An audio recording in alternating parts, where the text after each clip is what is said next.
前轮噪音特别大，我们听一下这个轴承的声音。这个视频我就想问一下，我们经常换前轮轴承的朋友们，你们有没有遇见过这样的情况？就像我们视频中这个正常的给这个轮子拆掉之后，发现这个轴承有问题，就是快散掉了。我们现在给它砸掉，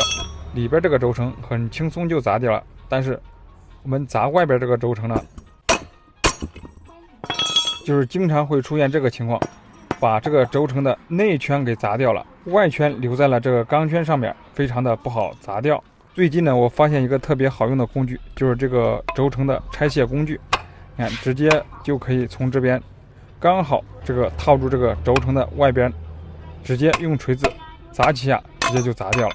经常换轴承的朋友们，你们是怎么把这个轴承外圈给砸掉呢？这个东西我感觉挺好用的，你们如果需要的，下方有链接。而且安装这个轴承也是特别的方便，这个轴承直接这个可以吸附到这个上面，放上去呢它也不会掉，因为上面有这个很小的磁铁。而且砸这个轴承呢也是可以保护这个轴承，它因为这个东西刚好砸到这个轴承的外圈，不会砸到这个轴承的内圈。大家都知道砸轴承内圈呢，这个轴承很容易损伤不耐用。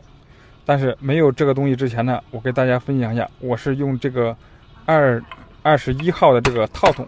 直接给这个轴承砸掉的，也是非常容易的就可以把这个轴承的外圈砸掉。不过呢，这个东西不能安装这个轴承，因为它很容易就会砸到这个轴承的里边，有时候会砸到这个轴承的钢珠，很容易把这个轴承给砸掉。视频前的朋友们，你们是怎么拆卸这个轴承外圈呢？在评论区里给大家分享一下。拆卸安装轴承的这个工具链接呢，我放在了视频下方，大家有需要可以点击购买。